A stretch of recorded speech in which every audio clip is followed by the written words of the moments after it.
Good morning. Could you tell me your name and your branch of service? G. Turner Howard III, U.S. Army, And what rank were you when you left service? First Lieutenant.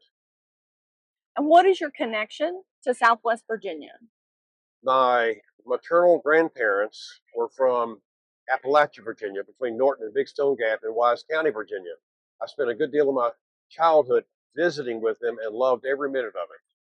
Do you live here now? I live in Knoxville, Tennessee.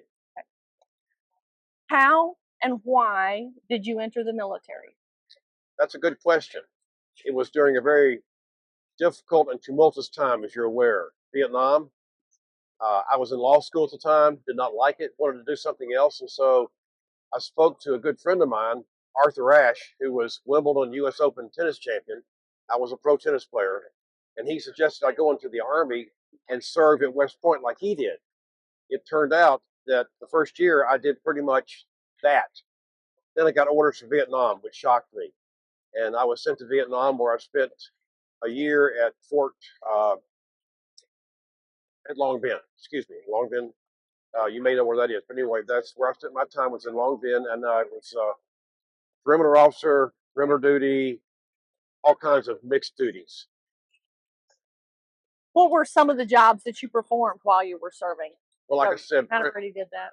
you have what you call commanding officer on duty, that type of thing. And I would at night circle the perimeter and make sure that our guns were positioned correctly, that our soldiers were in the right place, and that type of thing, and everything was good. And other various and sundry duties that I had performed as an officer on that base. I was fortunate in that it was a very large base, so I was not out in the bush per se. Were there any other places that you lived while you were on active duty?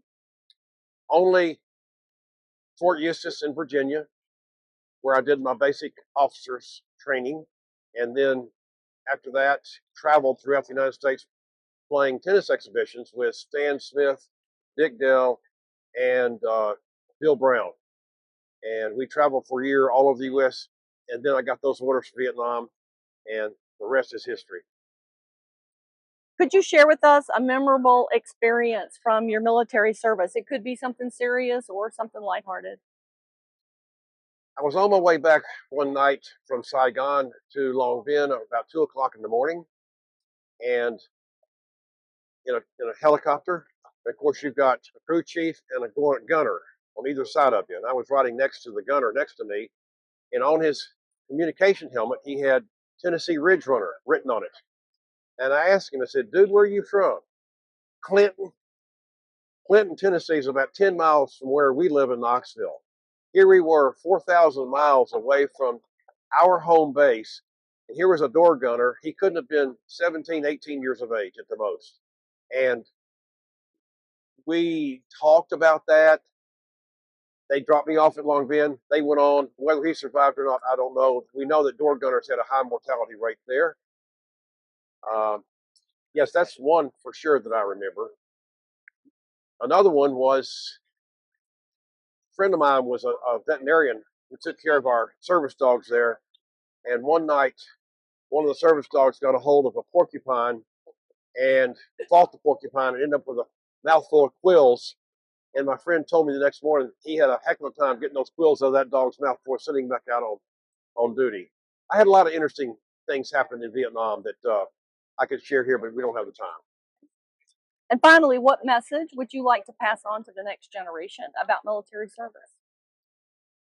You learn in the military what you cannot learn anywhere else, and that's sacrifice, discipline, service, which I feel, and I sound like an old fogey, is lacking among our youth now.